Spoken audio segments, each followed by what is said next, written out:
First kung fu movie I saw that was Master Flying Guillotine. Oh yeah! Growing up on like kung fu films and like TV series, Female, along with seeing how our mom like grinded through work, you know. No, she grinded us through work too. You get picked on in school, then you come home and you watch like Lethal or like Bruce Lee or Fist of Fury, and this short Asian guy is jacked as shit, and he's just kicking 10 Japanese black belts. You know, and like what I noticed about you guys have that family value. Okay, you respect the youngsters, you respect people around here. You can say, "Bring the meat, dog." The Japanese with the guns, and he's like, người Trung Quốc không phải Đông Á bằng phu. Like we're not sick enemies. And then he jumps, freeze frame, and you hear the gunshots, ding, ding, ding, ding. And it's like, yo, this motherfucker sacrificed his life for what he believed in. It takes a true martial artist who's trained like that cultivated that warrior spirit to really portray that on film. Oof, dude, don't talk as fuck. Dude, you're gonna be chills right there. I know, right? Like, yo. Bruce Lee, dog. Yeah. March high, back, yo! Guess who the fuck we have in the house? We got Martial Arts Club official. Martial Club official. It gets mixed up. Yeah, it's all good. It gets mixed up. Martial Club official. Martial Club official in the house, Nhau With Us, a little debauchery, okay? So we got all three of the primary dudes right here. Mm-hmm. All right, so you obviously don't drink, but this dude does. Cheers to him. Cheers. If you guys want, you guys could introduce yourselves and tell us a little about yourselves for the audience. Go ahead, who doesn't know? Alright everyone, my name is David Dang, also known as the Young Drunken Bastard Dang on Instagram, aka the Hennessy drinking master of the Drunken Fifth, aka Fifth Gang, aka Fifth Venom, also known as the Young Fong Sai Yu of the group. Yes sir! Yeah. He's our little bro, dude. Yeah.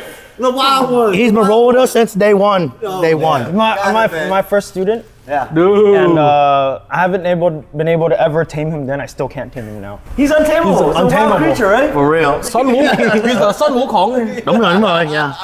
My name is Andy Lee, aka the Abbot, founder of Martial Club, along with my other brothers, and more recently known as the Master Killer. Yeah. My name is Brian Lee, aka the Demon Wolf, and I hail from the slums of Little Saigon. Yes, sir. Hang out for the slums of Little Saigon, man. Let's get down and dirty with this shit, man. We got some local heroes here today. And if y'all don't know what movies they're in, shit. You tell them, I tell them, or they tell them. Well, we can talk about that, but let's talk about where you guys walk from. Which part of Westminster are you guys from? What part of Little Saigon? We don't want to give away where we live, but you know. Not where you live, but like, let's say, what high school did y'all go to? Oh, OQ. Yeah. Okay, La Quinta High School. Damn. And then he went to Westminster High School. Damn. Down the street. Before or after they installed bathroom doors? After, okay. You know what I'm talking about, right? You know what I'm talking about. We come from the old one. Where are you guys from? I went to Santiago in 91. Oh, shit. Okay, so. 91. Oh, that was the year I was born, When my man was birthed. I don't even want Hey, dude. Hey. So you can see the age difference here, okay? You guys are practically born when I graduated. God damn. Yeah, but there's a lot of experience here, though. Yes. All the age difference, a lot of experience. That's why they have to respect the culture, how it went from then to now. Yeah. Exactly, yeah. And you guys are carrying the culture. That's a fucking crazy thing, you know what I mean? Yeah, because like, there's not a lot of people who like still grew up with all that, all like kung fu flicks and like fall in love with that, you know, the Wu-Tang Clan. And, Right. You know, like we used to go, like our families used to go get the VHS. You know what I mean? Go rent a video. All the theme ball, right? Yeah, all the film ball. I think that all that shit, right? And then we go home and watch it. I grew up like that. So when I see your guys' stuff, it's like, it touches my soul. Oh, dude, that means a lot. Thank you, guys. No, like, I really mean it. There's not motherfuckers out there that be doing it like you guys, you know? You guys doing it from like the heart. You know what I mean? Dude, Right. you guys are all about. When I first saw your page, why do you think I reached out to you? Like, dude, this fucker was dope. Yeah. Oh, dude, I appreciate that. Thank you, man. I don't know you, but like, hey, come get some shit, man. You know what I mean? Yeah. And then I just drove here and picked up the rug, all the gear from the first. I think it was from your first drop, or you didn't have the store yet, and then I was able to get some gear. Yeah. I think I gave him the one of the blue sweaters. The blue crew neck. Yes. Thank you again for that. Thank you, dude. Thank you. But because I was scrolling through, like, man, who makes a mark here that's notable? And I go, fuck, these motherfuckers, man. You guys are making the mark too. No, but before that, you were. You know, I was like, I had to recognize this, and here you are sitting here. I'm like, dude, What a fucking pleasant surprise. Hell yeah, man. Much love and respect. to you guys too. Respect, y'all. And likewise, and you guys are carrying. You guys are also keeping the culture and tradition alive, like with the brand, you know, and with the tattoo shop. I know you go deep in depth with the culture, with the ink and the art too, and now the kickboxing club and everything. Yeah, you guys yeah. are making moves for real. Yeah. Thank you. And it makes me so proud because like nowadays I'm noticing I didn't feel like Little Saigon was as trendy as before, but now it's like It's hella trendy, common. yeah. Like that was not like it was like this last one like ever. Bro, it was 3 years ago. I started seeing youngsters buy Aoyai themselves. Yeah. Before, The parents had to make you do it, right? It was almost shameful to fucking wear, right? No, you get clowned on. Yeah, you get clowned on. Oh, You wear, that yeah, dress? yeah. Dude, it's uncomfortable. Yeah, it was only 4 years ago I bought my first Aoyai. Yeah, dude. So what does that tell you? Then year after year I see now youngins come in all by themselves. Like, oh shit, they're not even escorted by anybody. Vid Pride coming back, huh? Yeah, for reals, yeah. AZN Pride. 100%. Because you know, look at the movies coming out. Just the presence of Asians now, the culture, the food, everything. It's just all coming together now. All these kids are now kind of like embracing it. Yeah, totally. It's skipped a generation. Yeah. Well, everything goes full circle, right? Like 90s are coming back, that vibe's coming back, right? That also means Kung Fu's about to come back too. Heck yeah. Yeah, dude. Okay, I don't know if y'all know this, but like in the 80s, there was a bunch of movie theaters here. They were playing all this stuff in Little Saigon. There was 2 or 3 theaters in Garden Grove, one in Anaheim. And to know, you know where Cafe Lu, No, we don't know that. Please tell us. What is Cafe Lu? You know Falu? Yeah, follow. Not Falu, Falu. Where the original Jamjim is? That one? Yeah, that used to be a movie theater. Oh shit. Okay. Yeah, it used to be a one theater's Edwards, and they would show Chinese movie dubbed. Wait, so it's pretty small then, huh? Yeah, one Small theater. Oh damn. Okay. Like they showed all the Shaw Brother flicks and stuff. Yes, all the shop. What years was this? Probably all through the 80s and early 90s. Oh, okay. I wasn't okay. old enough. Yeah, you were Yeah. probably like 5 when they shut it down. He spawned when you graduated high school. That would have been, man, what would it be like to grow up in that era? Shoot. And everybody That era was rough. Chinese That era was like rough. Highway, you know where Walmart is on Beach and Trash. Trask? yeah. That used to be Highway 39. That used to be drive-in. Just be driving. Yeah. Okay. First Damn. kung fu movie I saw that was Master Flying Guillotine. Oh yeah. The basket, right? Come on, right? Yeah. Okay, so that was a fucking drive-in. Everybody snuck into it because you know us Vietnamese. Yeah. We didn't have money, so Exactly. one guy had You a gonna pay car, for that? the rest Or ran. you gonna duck Jump the in. fence, you know what I mean? I love that. Hide in the trunk. Hide in the trunk. Hide in the trunk. Four Asian guys in the trunk. In the CRX. I love that. Wow. Yeah. You guys would have loved that era, but the pride's coming back to that era where like people 100%. like this shit. You know what I mean? Right. Yeah. How did you guys start Martial Club? So, Here, how about we just take it back from the beginning, like from Yeah, like. take it way back. Okay, so yeah, so when our parents first moved here, my mom, she was working at a swap meet in Santa Ana actually. I think it was called like the Bargain Discount Mall. It's on like First and I forgot, but it's a fucking ghetto ass area. Oh, it's an indoor swap meet. Yeah, indoor swap meet. Yeah. You know this one. It's not that ghetto. Yeah. Come on, man. Let's knock some t-shirts there, man. Where else are we gonna buy our belts? Yeah, belts, like Cortez's, that's the bands. Yeah. All that. That Feed us. area. Yeah, get the feed us. The Vitas, yeah. And all Yeah. the fake good shit. Dude, for reals, yeah. So while our mom was working, we had a little TV and like a VHS. I sat there, and then in the back. in the back, and then our pops, he would go to the video store and he'd get all the Fiendball and all the kung fu films and bring them, and then we just watch them. And I think that growing up on like kung fu films and like TVB series Fiendball, along with seeing how our mom like grinded through work, you know. No, she grinded us through work too. Yeah, like and- we would have to load like 5-year-old, like carrying, like, 6-year-old. Yeah, Like, child labor. Yeah. yeah, literally child labor. Yeah. they taught us hard work ethic. Yeah. Instilled at a young age, you know. Which is rare for your guys' age group. Is it? Yeah. How many guys you know like actually went to work and did the hard work, like, because we grew up at the swap meet and the swap mall. You know what I mean? Yeah. We get up at 5 a.m., go there, wait, Set up. Yeah. Oh my God, we did that pay too. labor shit. Yeah. Set up. Pick me, that kind of shit. Okay, Yeah, you got yeah. paid $25 to set up the whole damn swap meet setup. Yeah. Okay. Okay, and see, that's what I meant by how many guys are still fucking actually putting in work. Right, yeah. You're right. Okay, and you guys tell me you put in work, you know what I mean? Appreciate that, yeah. But anyways, yeah, I think that instilled a work ethic in us from like a young age. So then growing up, we've always had like just that culture and that tradition of like female on our hearts. Female just means like martial arts films, for honest, by the way. We've always had that in our hearts. And then you can just fast forward. Yeah, okay, yeah. So we grew up with the same, like, because this was around the time I felt like, well, I didn't know because I was around it, but like these kung fu movies were preserved when like VHS tapes in the bottom of the crates of the mom and pop shops. Like, they made the film, right? You guys know. Yeah, so we also watched the Thiên Đại Thánh. We watched Tên Giọng Mông. Yeah. And then this guy. Anh Hùng Sở Điêu. Anh Hùng Sở Điêu. Con gái đầu lông. Yeah. Yeah. So we grew up on all that, and I think it was just going to school and like getting bullied a lot. Like I was the type, I don't know what it was about me. Maybe I just had like a non-likable face or something. Like we would get picked on a lot, and it was like these movies that empowered us. Like when you get picked on in school, and then you come home and you watch like Lý Tự Long or like Bruce Lee or Fist of Fury, and this short Asian guy is jacked as shit, and he's just kicking 10 Japanese black belts, you know, and like, but it's like we 10 bags. We didn't understand the politics at the time. But we understood like what the energy of like heroism and like you know, and like the martial spirit, and that just did something to us, and now we're like messed up. I wouldn't say you're messed up. I think that was a great time to be involved. No, yeah, it was a joke.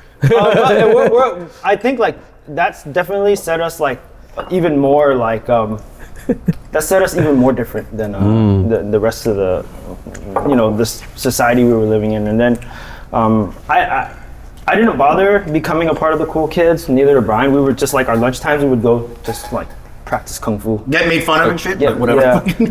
Hey, it's just like the band geeks. The band geeks become fucking real musicians. Exactly. Yeah. Okay, guys in the drama club now real actors. Okay, so who was a fucking geek? You The know what I mean? computer kids. Right. Video games were not cool back then. Nah. You know what I'm saying? No. None of that school We did stuff was cool. like during lunchtime we would like do flips, and like people would go by, oh, Naruto's hard, you know, like Do backflip, you know, do like backflip, shit yeah, like this, like just But now anime Yeah, you're a circus monkey for sure. Yeah, for real. Yeah. Fast forward a little bit, we so it's interesting because Orange County actually has a very interesting hub of hidden like martial artists that come out from this area. A lot of gems. A lot of gems. Beyond Little Saigon in Irvine, you actually had like a group from the UCI's martial arts demo team. They're called CAMA, C-A-M-A. So it was like this over umbrella club that was like Chinese association, and the MA is martial arts. So it was a demo team that just went around and just performed martial arts. And then you had us, we were like a group of high schoolers who were doing flips. You know, David was a part of us, but he was like the youngster running around. He was like 6th grade while we were like, We also had like another group called EMC Monkeys. I don't know if you. Is it the Monkeys Fly High? Yeah. Oh, no. Monkeys Fly High is us. Yeah, that was us. That was our generation. The generation before us was EMC Monkeys. EMC Monkeys. EMC Monkeys. You know, Zin Wuku? He's like, If you look him up on YouTube, he's like the oldest YouTube. his Like, video's called the Urban Ninja. Have you seen this? Oh yeah, I know he's a Urban Ninja. Yeah. because of him, we spawned from that, you know. He inspired We us. started a generation of. Damn, that's so old ago, Urban Ninja Yeah. guy. Oh damn. It's a legacy. But yeah, it's crazy because you saw that was like the first parkour, like we knew the first time when we saw that on YouTube, that's when we realized backflips could be real. Yeah. Like before that we thought it was all wires and movie magic, but then when we saw like, you know, a 480p potato quality video on the internet, like, and someone's doing like running up the walls doing backflips, that's when we learned that like, oh, this was real. So like all the stuff we grew up on, we knew that it's possible. And so so that inspired us, and so they were like us, but like an older generation. Yeah. We were all running in Orange County.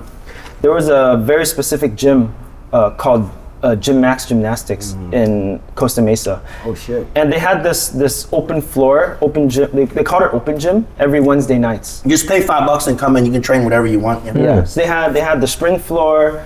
They had the trampolines, the foam pits, and like obviously if you were in a martial arts demo team, you would be there like learning flips, you know. For us, like we had to scrape like change from the bottom of the cars, you know, like to $4 or $5 to even like to $4 or $5 every week to go. You gotta hit the return coin button. Yeah.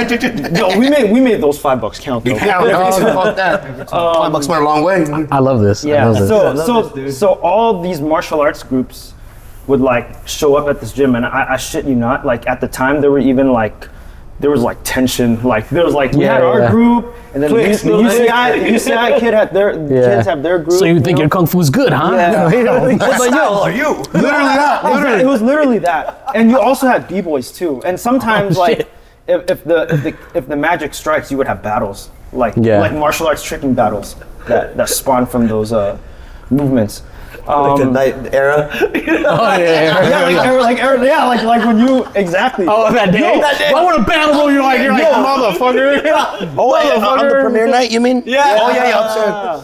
Yeah. But that was happening every 15 minutes at the open gym. It was like tension. It was pretty crazy. Challenge you. But at the same time, I think that pushed everyone to like just try and get super fucking good, you know? Like, oh, he thinks he's better than me. Watch this. You would jump on the mat, just eat shit, land on your neck, get up and do it again. That's how you level up, just like Exactly, yeah. Fuck around and find out. Oh, you did that trick? I can do that trick tomorrow.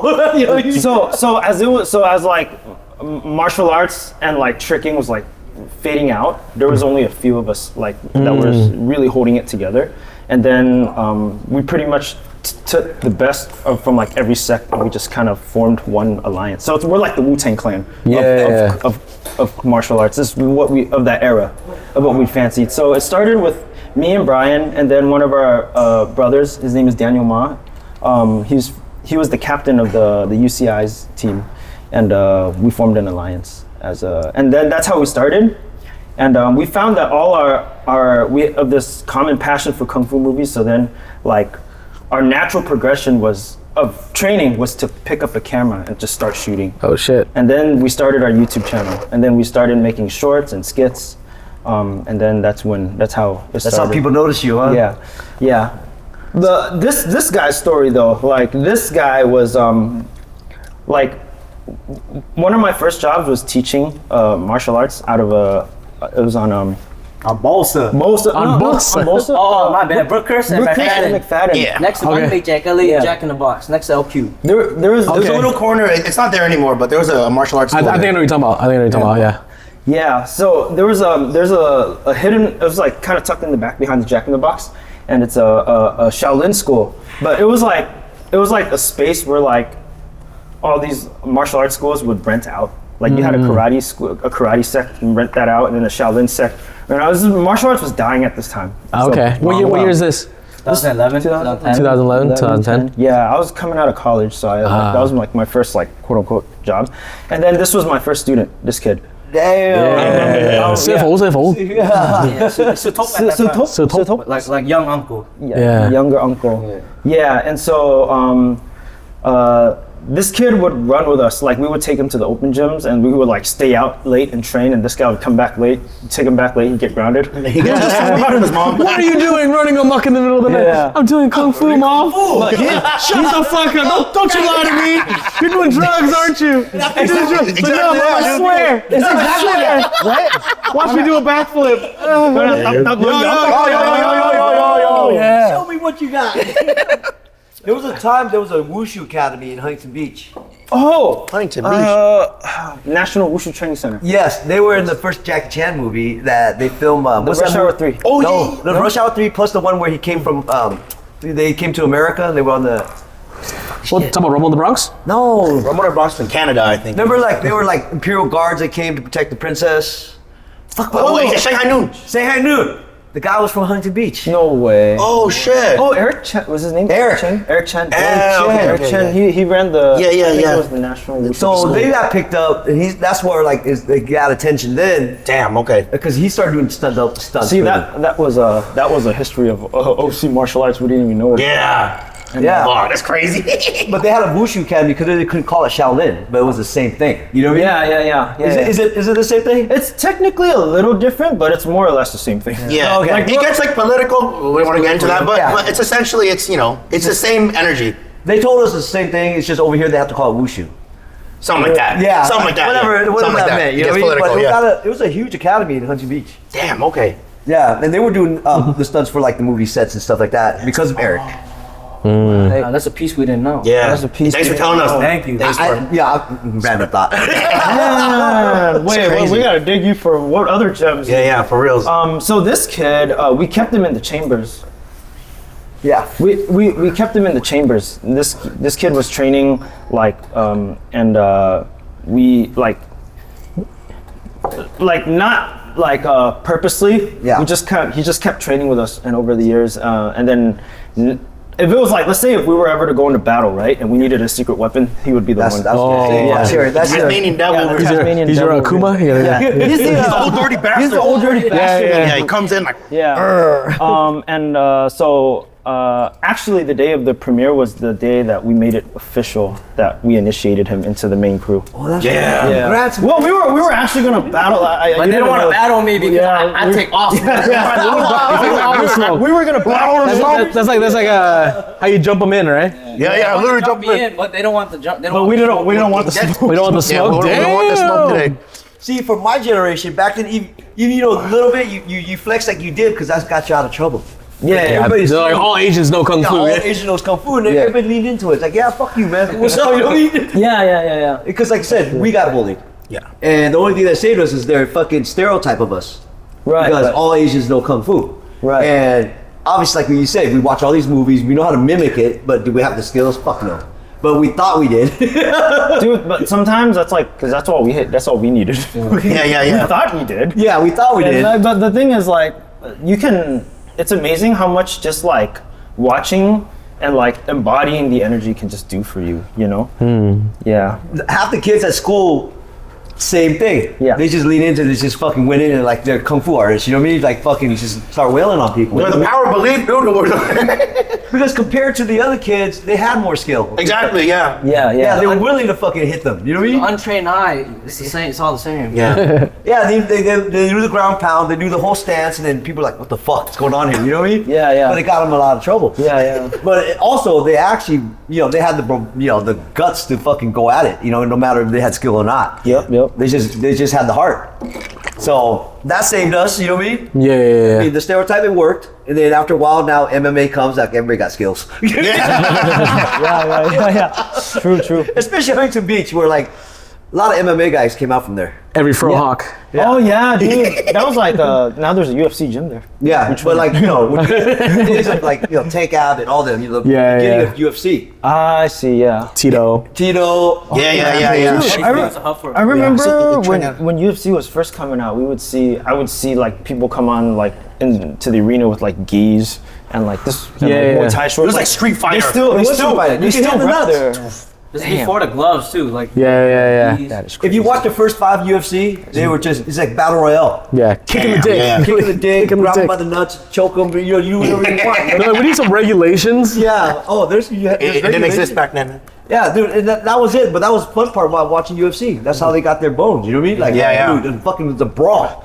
Did people like try to pick fights with you guys after you guys started doing like martial club and all that stuff? I think Afterward, no, but like when we were coming up, like in high school, yeah, like it's like you walk home and you get hit up. You get hit up. Oh yeah. But that's all Or throughout you that fight in the time. bathroom, like you do like body blows and Yeah. body blows for. body blows was a thing back then. Oh, dude. Yeah. Like, it's snap shots and body blows, dude. Yeah, Because body you don't want to blows. get in trouble. Yeah, exactly. Yeah. Leave no mark. Everything under the fucking collar, you know what I mean? Beat him with a bag of oranges. Yeah. I think he was Andy one time was body blown with. When we say body blow, it just means like. It's like It's like a rule where you can't hit in the face back then. You just wail on each other. Yep. One time Andy was body blown with this guy, and I think he accidentally I clocked this kid in the face, and his bracelets got stuck to his tooth. He was just bleeding, and then he got in trouble. he had to go to the doctor to get it like cut. I think. The next day. Damn. Yeah. I didn't start that one. That was self-defense. Yeah, he was defending him. Only learn self-defense, you know what I mean? Seniors fight back. Yeah. But it's it really was self-defense, a lot of it. Yeah. If you really think about it, nobody went around saying like, "Hey man, I'm gonna fuck you up," you know. I know all this shit, you know. I mean, nobody fucking showed their colors. Yeah. I mean, but nowadays it's fucking a little crazy. But was it more crazy back then? What do you mean by more crazy back I think then? it was more raw back then. It was more raw. I think it was more aggressive back then. I think today is just like everybody trains, right? Nowadays, everyone's like got some kind of like MMA background or some shit, right? Everyone does like jujitsu or something. Just flying armbar you, you know? Yeah. They don't have Yeah, argue, dude. Like, No, because back then everything was taekwondo. No, dude. It's like in the 90s, right? It's true. Yeah, all the schools, it was just Or like American karate. yeah, or like American. USSD. Yeah. And the Vietnamese here had the ball on it, you know? That's me, Vietnam. Vietnam. Yeah, so Dragon Ball X. Yeah, there was a bunch West of those High. like schools around here. Yeah. But the that was longest of all is the Nang Hui Duck in the hood right there. It's still around. It's still around. Is it still around? Yeah. Next to Asian Garden Mall. Yeah. And then like, is it a skill that's actually viable? Yeah, I mean, like depends. Like all skill is viable, right? Depends on how much experience you get, like being actually in combat. You know what I mean? That's true. There's a lot of people who like train all the time, like pads and bag and stuff like that, but they never sparred before. You know what I'm saying? So when they hit the street, it's just like bam. Versus a guy who's like street fighting every day, right? Bottle to the face, folding chair technique, you know? Just like straight up, just dope feeding people, right? Yeah. And sometimes that's all it takes. Yeah. And a lot of people ask all the time, like, hey man, you know, like, is it real? Like if I train, will I fight better? I'll be like, you have a better understanding. But unless you're really out there getting down every day, like, you know what I mean? It's up to the individual. Yeah. Versus a guy who's like been locked up for like fucking 10 years, gets out, like they're rumbling every day to like for their life, you know? It's like, it's different. Do you know how to defend against beer bottles? What if a knife comes out? I'm like, run, motherfucker, run. What if they pull a gun? Run. Yeah, run, run. motherfucker, give me your wallet, get out of here. For real. Because I see some guys with skills get fucking fucked up at bars Yeah. because it's close counter. Like it's It's like a different game. It's a different a game. You know what I mean? Like nobody's going to the ground. You go to the ground, you're fucked. Yeah. You know what I mean? Nobody's squaring up. Just someone from the side. Yeah. And I've seen those videos where the guy like it's like they're about to fight. He gets on the ground ready to get on the floor. You know? In the bathroom? Yeah. Piss on the floor. I'm like, ew. Ew. Does that work as a defense? I mean, I'd leave. If I was about to get down and some guy got on the floor, I'd be like, no, I'm not getting down there with you, bro. You know, I might kick him in the leg and then dip out. Lock the door behind me. And now you're stuck in the bathroom, weirdo. Stay there, bitch. Yeah. Because street fighting back then was real. Yeah. Yeah.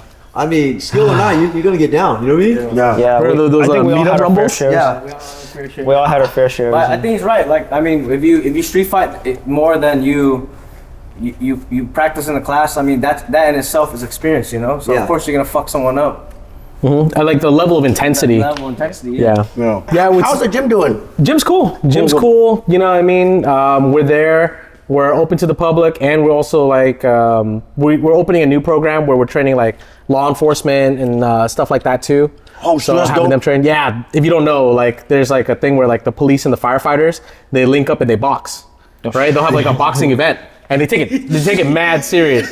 They take mad. They're like, we're not gonna lose. You know, like, Dude, they're it's like, a we fucking want, side hustle from the actual job. right? No, like they take those games seriously, like you know. Yeah, I mean, I don't know about that, but you know, I don't know about that. No, but like again, it's a pride thing, right? It's just like us versus them. Yeah. Yeah. You know? Yes, PD. FD or FD. Yeah. I don't know. We don't know who's better, but you know. But we train the PD. No, but I told them we're opening it up to law enforcement and stuff like that too, because we also want to serve the community as much as we can.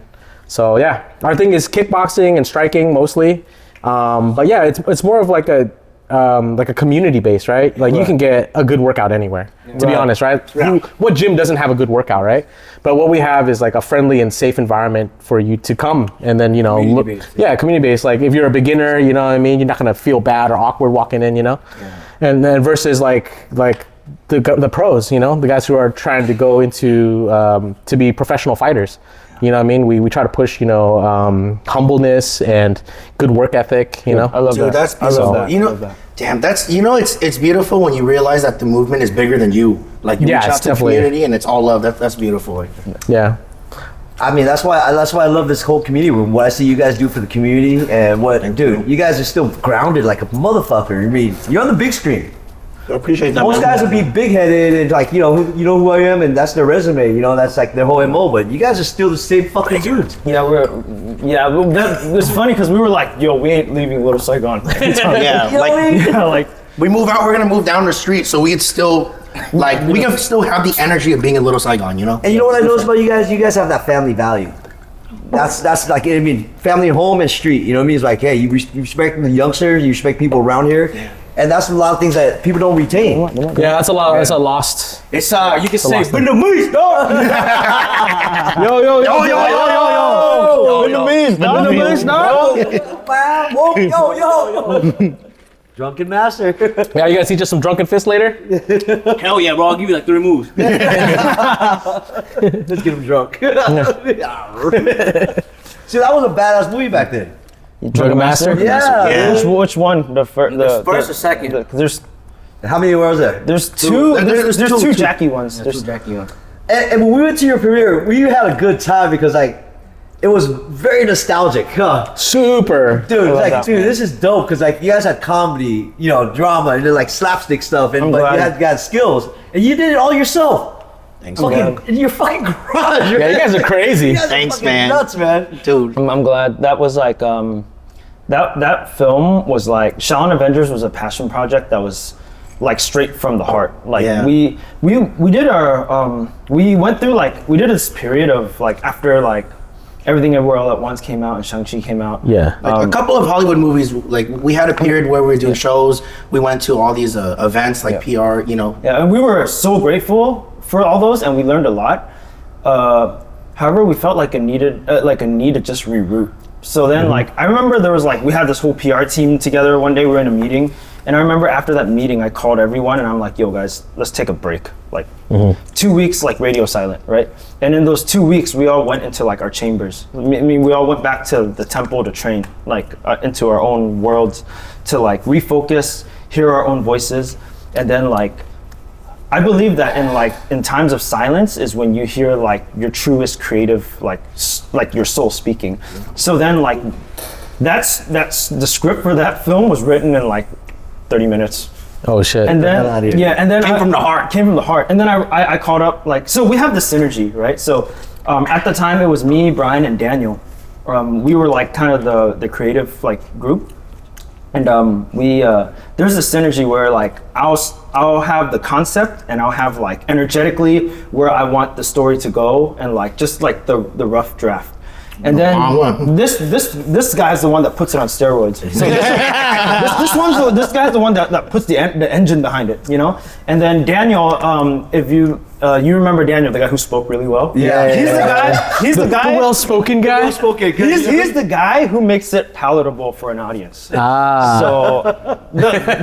and then we never thought it could have gotten worse than this guy, and then now this guy comes along. So now More steroids. You're sitting here with all of us, and none of us are. We're all like, But the energy level went up. yeah, energy levels up for sure. Yeah. So we're all different. We're all different. You need that balance, though. Yeah, I think in every team there has to be like the right synergy of like chaos and order, you know. Correct. Like we need the artists who can just go balls to the wall and just express without any boundaries. And we need the ones who, I guess, who understand this realm more and is more palatable and can pull it back a bit, you know. Yeah, I think yeah. it's always the balance. Yeah. To have a bigger outreach. Exactly. Yeah. But what's even more important that I'm like so like grateful for is we have like a whole family.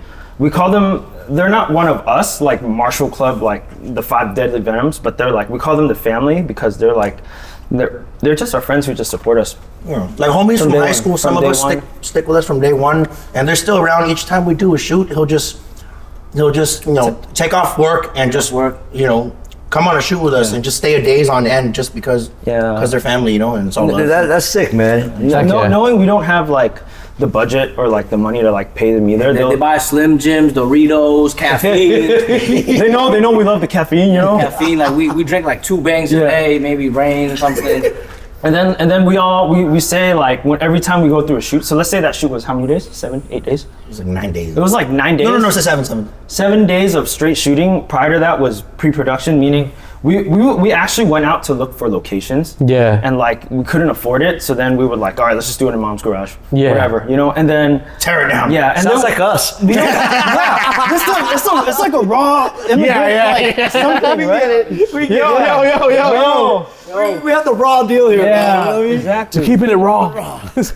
You guys like it raw dog, or you guys like it scripted? Have you seen the behind the scenes in the garage, just like cans, you know? Yeah. So Yeah. it doesn't get more authentic than that. So we'll just like scrap, like we all go to war and then we're all wearing multiple hats, and then like when it's go time, like it's go time. And we're all like let's say on like a Hollywood set, it's very rare you'll see like an actor like after like a stunt would bend over, pick up the mats and move it. Yeah. You know, for us, like in between, we need more powder, more powder. Oh yeah, like let's move the mats, let's yeah. And so Everybody's chipping in, yeah. all hands on deck. Yeah. It's just in Hollywood it's like the Hollywood standard to have unions, Yeah. To have Yeah. unions. One, it's great because it like protects you, right? Yeah. And two, it teaches everyone to stay in their lane, and then But on our set, it's just raw. Yeah, it's raw. Yeah. As long as everyone understands, everyone is on the same frequency, everyone understands the integrity of the film, then everyone can work together. That's how we see it. Heck yeah.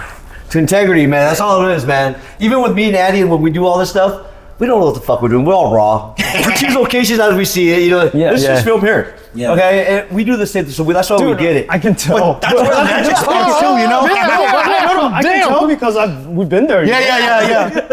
But that's also where the magic sparks. When you guys are just at your most authentic self, it doesn't get any more real than that, Yeah, because he's a brainchild of what we don't script. We like do this. Like, all right, what I mean? Dude, that's us, dude. Yeah. And then of course we have the master behind the lens right there, David right there. You know what I mean? Dude, you guys are all important. Like everyone plays Exactly. a role. Yeah. But it takes a village to make a film, though. Yeah, people don't get that. We all strive together. You know what I mean? Right. And to build this movement, it's not just one person; it's a whole group. Right. And that's what I mean. But you guys embody real family shit. You know what I mean? That's why, like, dude, respect me. You know what I mean? Yo. That's such an energy, dude. It's fucking nuts. I love it. So the film's gonna come out soon. Right now, it's slated for March 10th. Oh Dude, shit. whatever you need So from us, hopefully, you got us, man. Yeah, bro. for sure. And from day one, like I said, man, ever since you came on my page, like, dude, these guys are fucking sick and raw, dude. Savages, like, This guy, he always comes, you know what I mean? To the shop, He said, "Word is bond." Where is Bond, son? You know what it is? We're just real fucking people doing real shit that we love, and some days it might pan out for us, but we're still gonna do it. You know what I mean? And never gonna change our ways, because he is what he is, I am what I are, and you guys are what you are. Yeah, being true to who you are. Yeah, how do you think we got this far, man? Authenticity. Being the truest of our own versions. Hey, has any of your bullies come back and apologized? Like, now that they see where you guys are? I wish they would. It's not direct, but you can tell, when they see you on the street and they're just like, oh, hey, yo, I saw you in this, like, hey, yo, congrats, and and there's no hard feelings, honestly. They were young, we didn't know anything at the time. We all do stupid shit. Exactly, yeah. Exactly. Because back then you had a posture to take your place. Exactly, yeah. Yeah. Okay, everybody had a position. Yeah. It's like, all right, you weak, you soft, you this or that. Hey, what the fuck? Give me your lunch money, man. Yeah. I want an extra milk today. Yeah. Take your cookie, man. But you don't let them take your cookie, right? Right. Yeah. So. It's fucked up, bro. That's my ice cream man money, bro. Yeah. I can't tell my mom. Dude, I'm just glad that if you guys said that it hits you in the nostalgia, like that's exactly what we're going. That's what we're aiming. And for. you guys were able to do that for you. You guys guys are hitting like an emotion. Right. You know what I mean? So it's. I kind of feel like art in general, because we were the ones who grew up on kung fu films, but let's say and this goes for everything, music, everything, right? Now that we're the ones starting to run the show, what's media gonna look like now? We actually have the platform, and we're adults enough to be able to spread positivity in this day and age now. Do you think we spread positivity? I think we spread. You guys do. I would say so. Debauchery. I think we spread debauchery. I think we spread. It's okay to be who the fuck you are, as long as be a good fucking human. Yeah. Authenticity. That's the highest energy, highest frequency a human can emit. And as long as you guys do that, then it's all good. It's like, because everyone here is accomplishing something, but we're just still grounded people doing the same shit that we love. You know what I mean? Yeah. And that's what it is. Like, and a lot of guys like feel like they have to embody something else. Yeah, reach for something, but like, dude, who the fuck are you? Yeah. Your truest self. Yeah. And that's the message too with our film. Because if you've seen our film, hopefully the film comes out before this comes out, so everyone will at least have seen it. But like, if you've seen the film, we talk about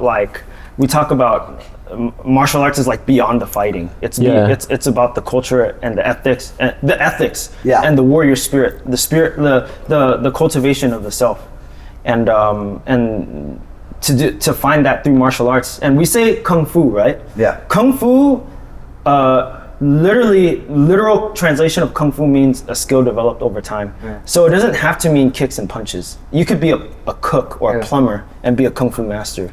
No, it just means hard skill. Yeah. So it could be anything. You could be a plumber, you could be a cook, but you have to do the best on what you do. That's what makes it kung fu.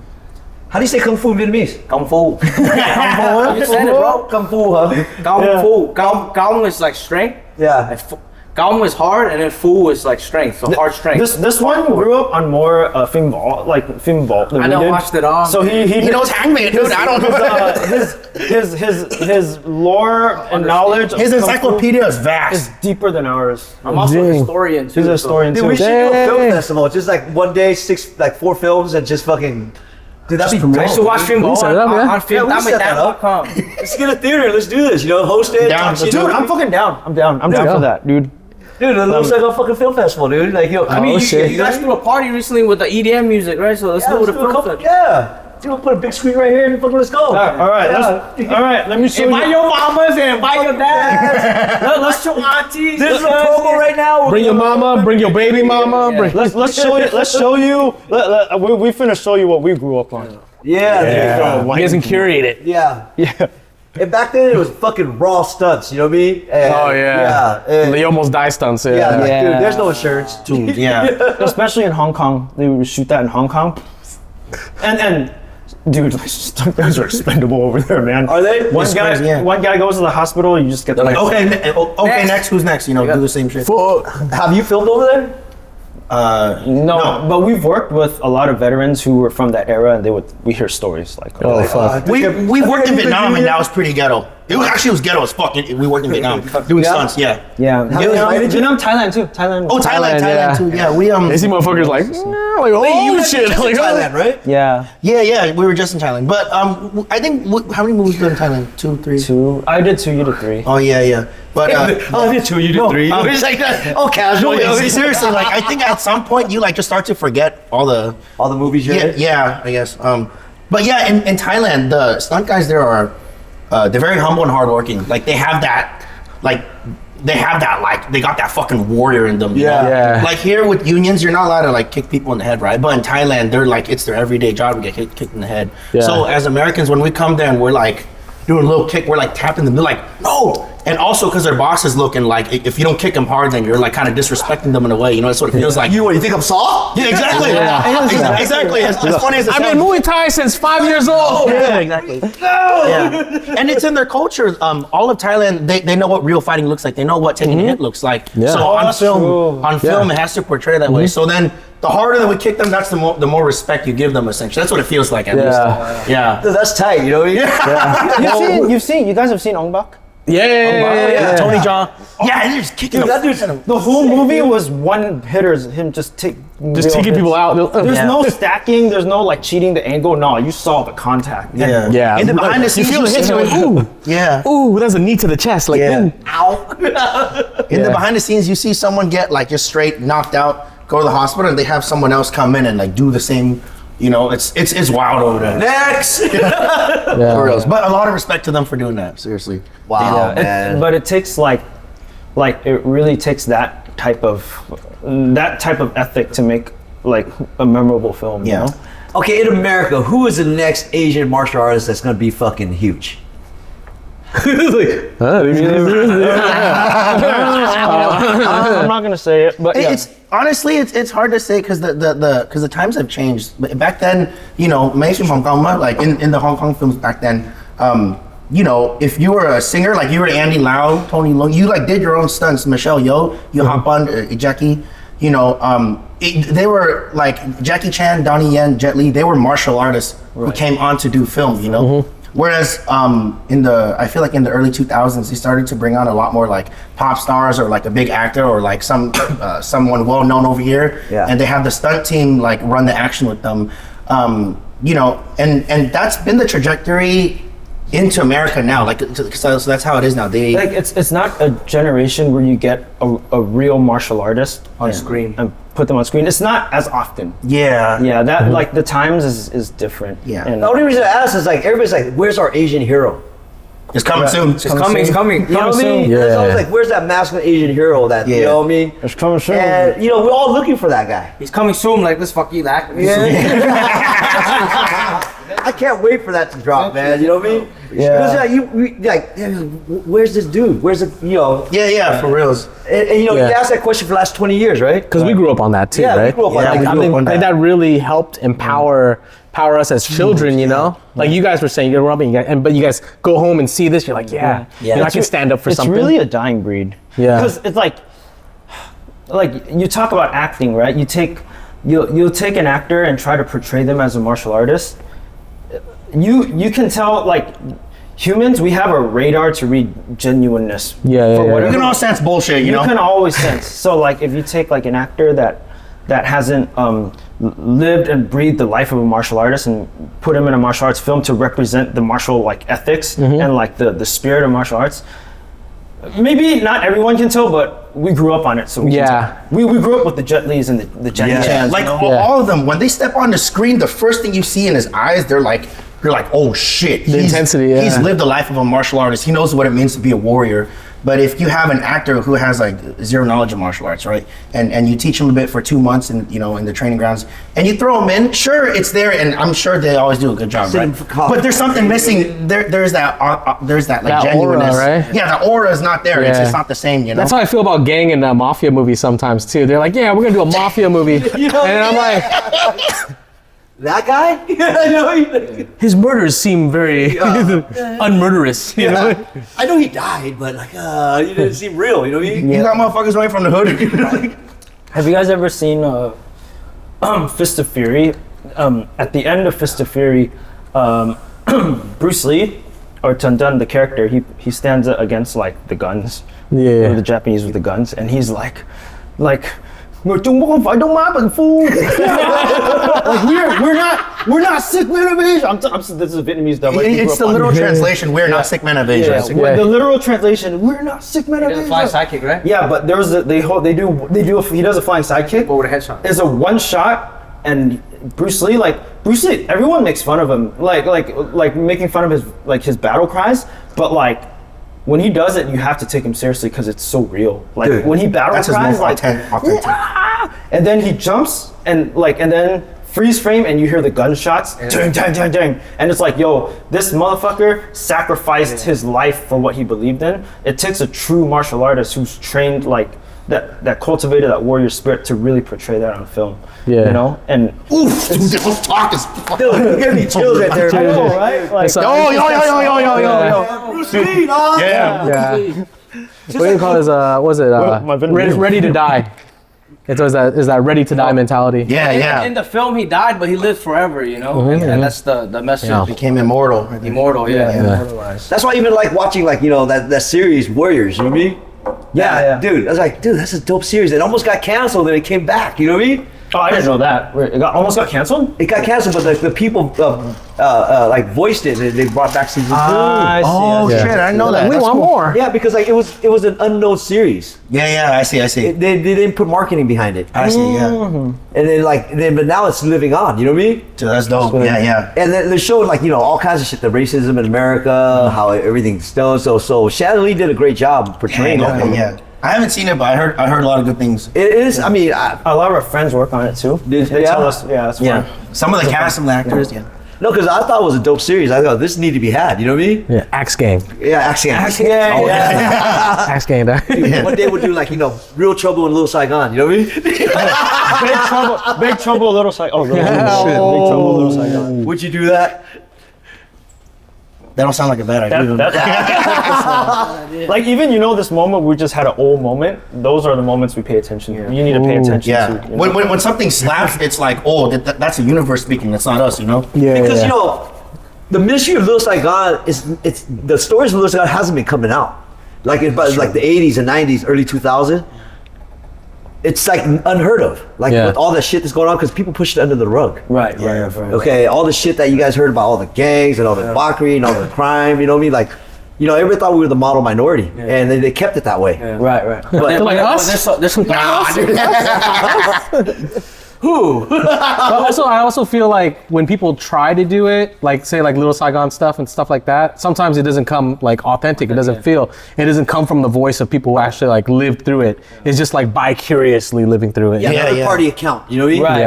Right. Like when we're talking about like the rumbles back in the day, or like getting picked on and stuff like that. It's like, you know what I mean? Like they don't understand about like you said, you walk home and getting hit up. Right? Like all of us walked home and got hit up. Right? You're a fucking child. You're walking home and you're getting hit up. Like bro, like it's real. And it's not like oh, it happened one time. Every fucking day. 3 times a day, 4 times a day, right? Open up your JanSport. What you got in there? Yeah. Like The JanSport, yeah. situational awareness? Oh yeah, it's all the time. Like All the time, you gotta look behind your back, fucking like, you know what I mean? Like, and we make fun of it, we talk light about it now, but it was real. It's back a real then. thing. It's a real thing. It was back then. Like you always had to get down sometimes, Yeah. right? Whether win or lose, you had to get down, or else they're gonna call you a ranker the next day. Everyone at school gonna hear about, be like, back then they say you're a punk bitch. That was a real thing. You're a mark. You're a mark, and you're a mark for life. And then you gotta stand up for yourself again. So it was a real fucking thing in the 90s. You know what I mean? You don't want to be a fucking bitch. Yeah, you don't you don't be branded. Yeah. you can go anywhere, bro. You can go to the arcade without fucking getting. Yeah. Oh, you want my quarters? Oh, you beat me in Street Fighter, did you? Yeah. Take it outside. Like what? I remember the first time I got hit up, I had no idea what they were saying. They're like, where you from? I'm like, I paused and I thought, I was like, Fountain Valley Hospital? Like, I gave him a real answer. I had no idea, Yeah. Oh, they asking, I'm from Vietnam. You know what I mean? Yeah, I don't know, bro. Like, What city? Oh, Westminster. You know what I mean? Like, yeah, it's pretty impressive. Why are you asking that? So, why are you so angry, bro? Just ask where I'm from. do you want my number?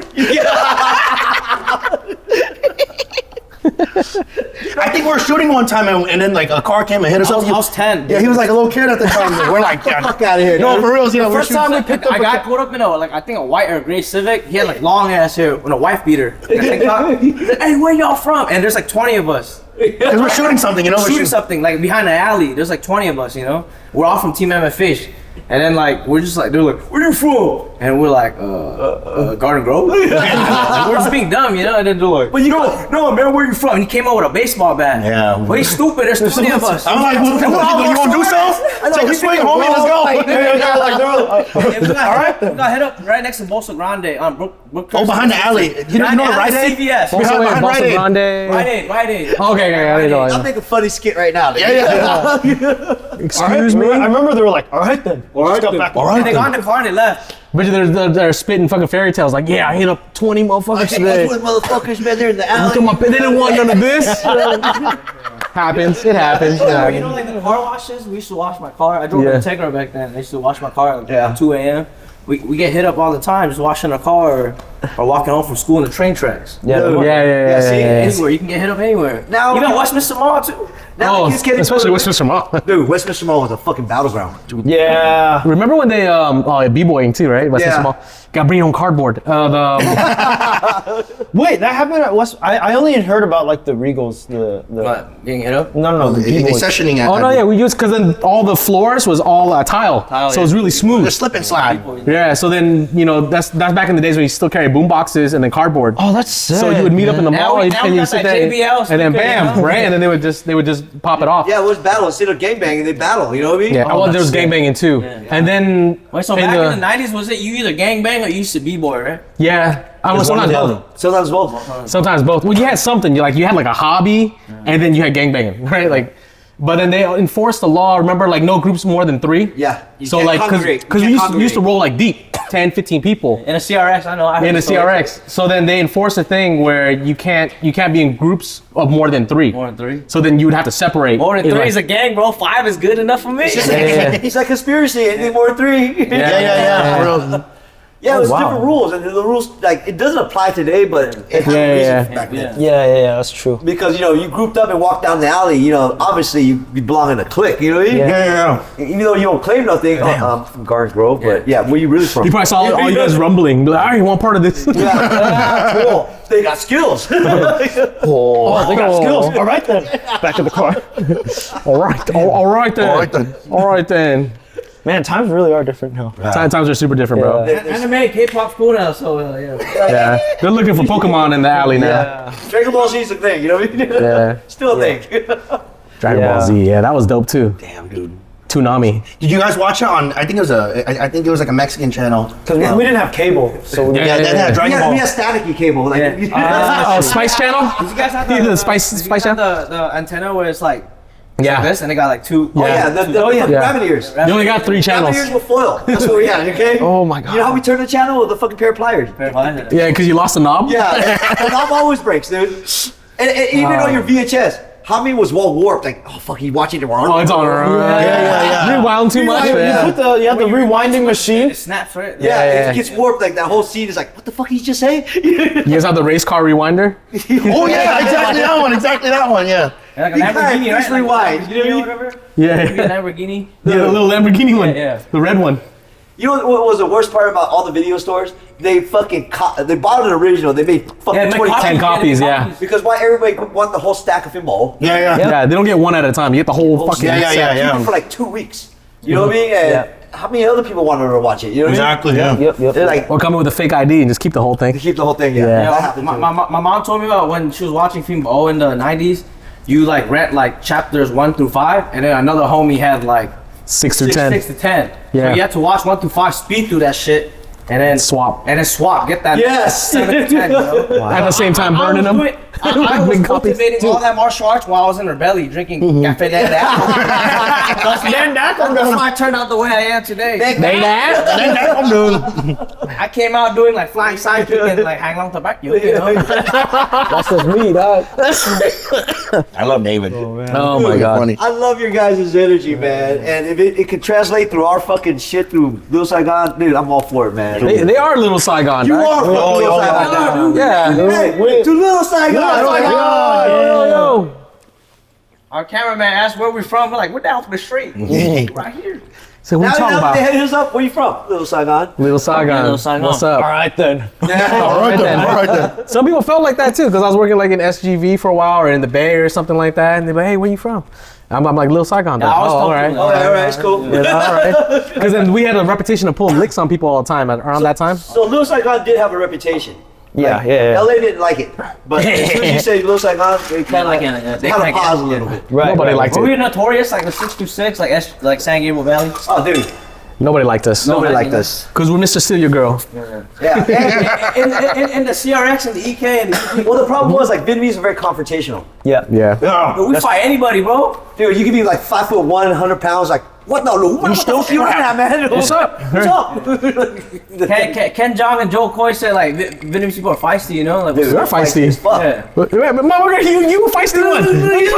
Yeah. You. You have a poster boy for feisty, not. I might be 5'5" and my hand's like 6'2", you know? Yeah. I'm the Joe Pesci of the group, you know? Niggas are all you can, bro. Yeah, dude.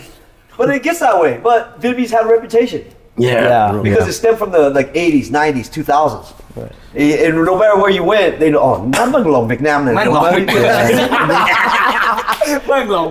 Then the because Googies, even yeah. at the end they call us the Nammers. Yeah. Yeah. The Southerners, yeah. No, it says, oh man, the fucking Nammers are here. They meant the Vits. Yeah. Because They call you guys gooks back in Yeah.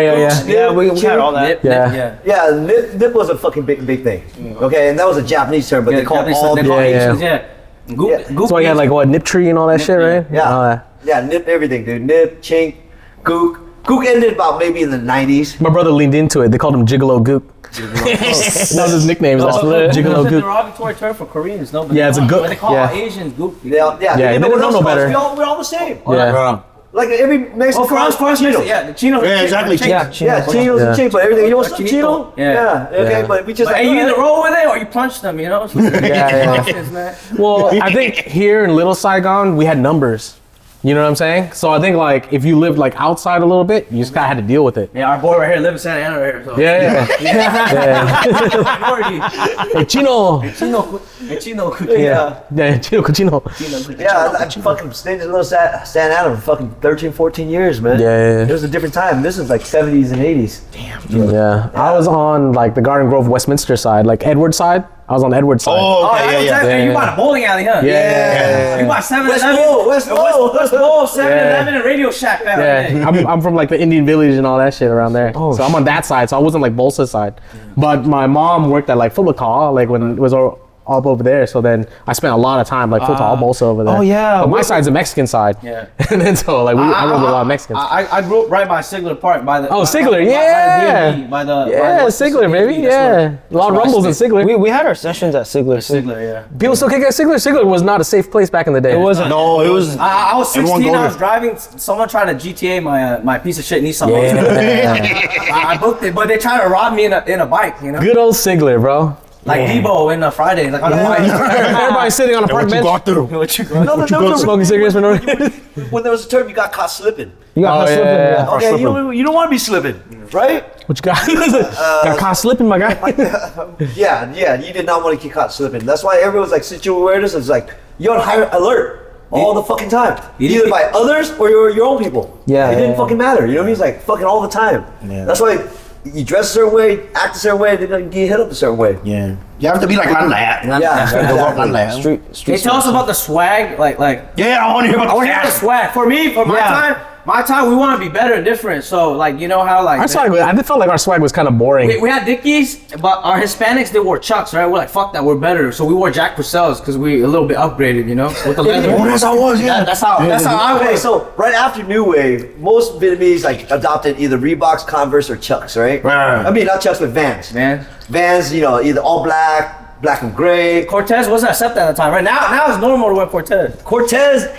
Cortez in different colors tells you. Yeah. White with the red. Colors used to be a real fucking. It was real. Yeah. Ours was the hard shell Adidas, the 3 stripes, casuals. Yeah, the hard shell. These Yeah, and then fat laces. Yeah, and So you rock the colors on the fat laces. Yeah. So whatever colors you had, you bang it on that. And the Yeah. Reebok And your originals, belts. And your belts. K-Swisses. Yeah. You know. Okay, yeah. Swiss. Yeah, BKs. Yeah. Right now, I got out the Jordan 3s though. Bro, if you had Different Jordans time. back then, get bro, robbed. you were rich, bro. You're just like, oh, damn, you got People Jordans. can afford Jordans.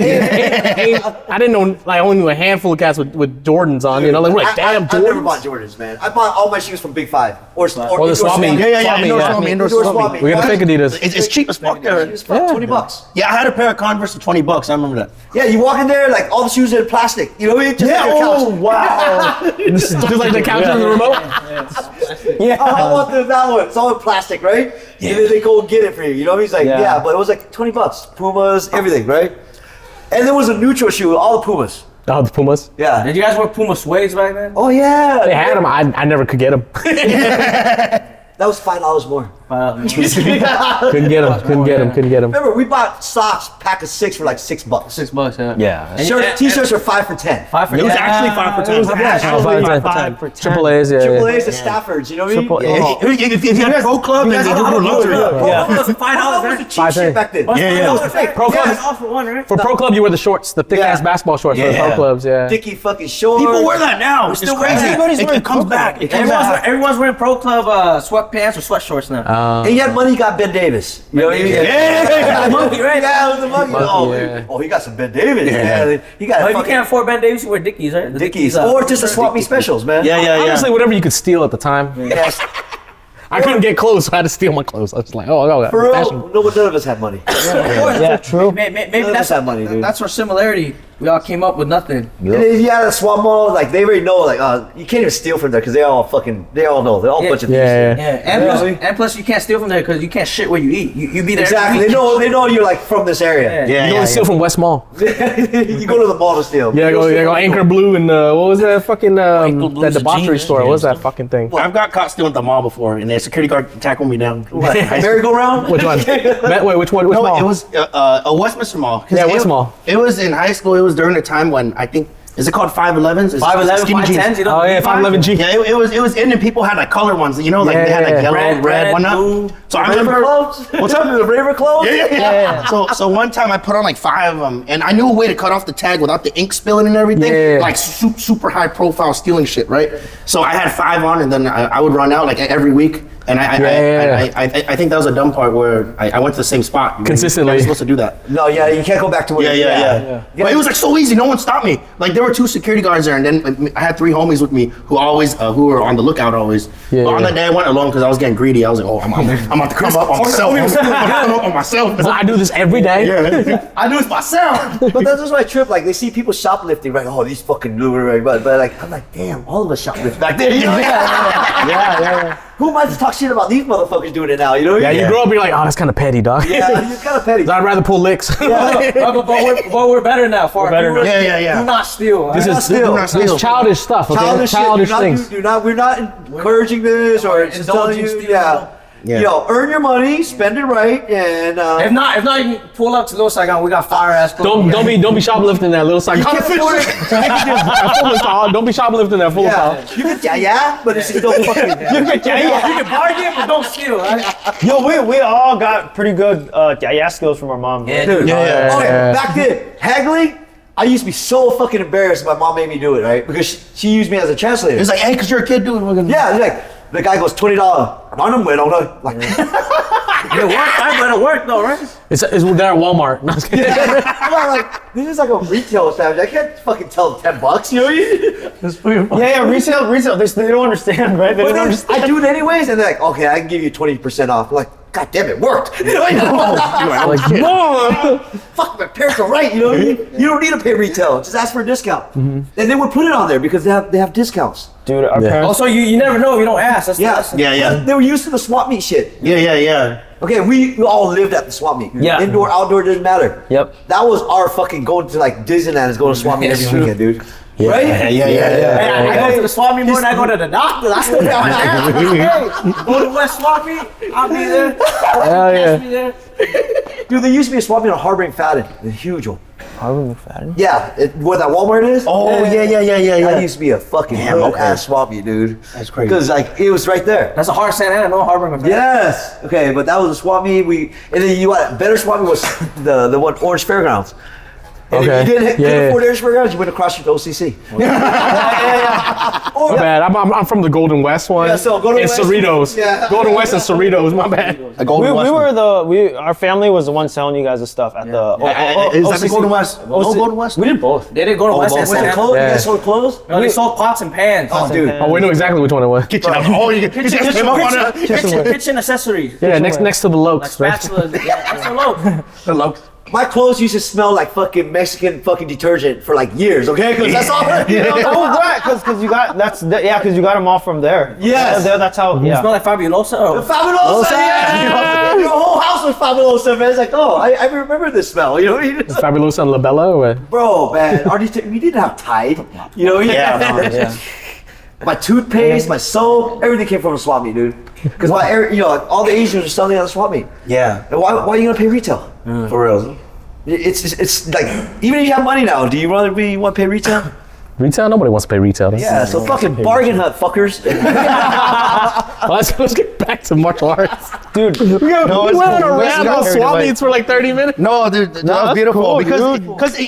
I think it's a very That's where you guys came It's a from. very pivotal. It's a very part pivotal of our thing of our upbringings, life. Yeah, of our life. That's what grounds us. Yeah. We know what's real. Yeah. Even when we come in money, we know like, dude, like when is it gonna come again? Yeah. Yeah. And it's amazing that how our parents made it with all the kids and work, but yet fed us, I never felt fucking poor. Yeah, exactly. I did it because we had everything. Yeah, Until you run into a white kid and you're like, damn, I'm poor. Damn, I'm I poor. didn't feel poor till I hung out with the Fountain Valley kids, you know? We go for lunch. You got new clothes? Yeah. It's not from the swap meet or Goodwill. You know, it's like, dude. Dude, when we were that's true. Never we felt were working those swamp meets with our parents, and we would be like in like Santa Ana and whatnot. We didn't know we were in the ghetto. Yeah. I didn't even know. I thought it was very home. normal. Yeah, it was just home. Yeah. Yeah, exactly. I didn't feel like thought it was I didn't feel normal. poor. I just felt like this is my neighborhood. Exactly. Yeah. And then I thought, everything was normal, right? Yeah. Until it wasn't. Yeah.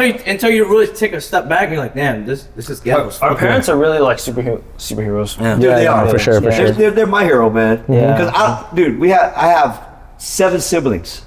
Are you the youngest, oldest? I'm right dead in the middle, so they ignored me. You're the middle class. They're like 3 and 3. Don't worry about this guy right here. Don't worry about this guy. I'm in the middle. Hello. Right here. You're fine. Because you live with hand-me-downs. Yeah, exactly. Yeah. But I didn't have any because I had fucking 4 sisters. What the fuck am I supposed to wear? Blouse? The fuck, you know what I mean? I got like the old Bob Marley shirts like donated from the church and shit. I'm just like, like a little kid with a big ass Bob Marley shirt. And you know why 90s was all baggy? Because none of those clothes fit us. Came with my fucking brother and my fat fucking cousin, dude. It's all having up, bro. Fucking Fat Albert, dude. It wasn't because of rap. Just because of hand-me-downs. Yeah. It wasn't because of hip hop, it was because of hand-me-down. Yeah. Yes. And then you have fitted because you're fucking skinny fucking cousin. You know what I mean? Hey, so you get what you get for the season. Whatever's in stock. Dude, because back then you had jeans, right? And then you wear them out, you cut them in shorts. Yeah. Yeah. Yeah, t-shirt, you cut off the sleeves, now you got a fucking tank top. Yeah. Yeah. I still do that today. I still do that shit. Still Yeah. do that That shit. shit today, people like trip out, like, why are you cutting your t-shirt? You got his own clothing line. Yeah, Yeah. You still wear this shit, right? Yeah. Hey, to being fucking poor and surviving, dog. Yeah. Yo. You didn't feel poor. Yeah. No. Because abundance comes from abundance. Yeah. Oh. Thank you, Put it out. all parents, man. Y'all didn't make us feel poor, dude. Thank you, one man. Oh man, come on. Yeah. Oh, man. What was that? Bố mẹ call Vicong. Một chén cho cha mẹ. Bố mẹ call you call, yeah. You made, yeah.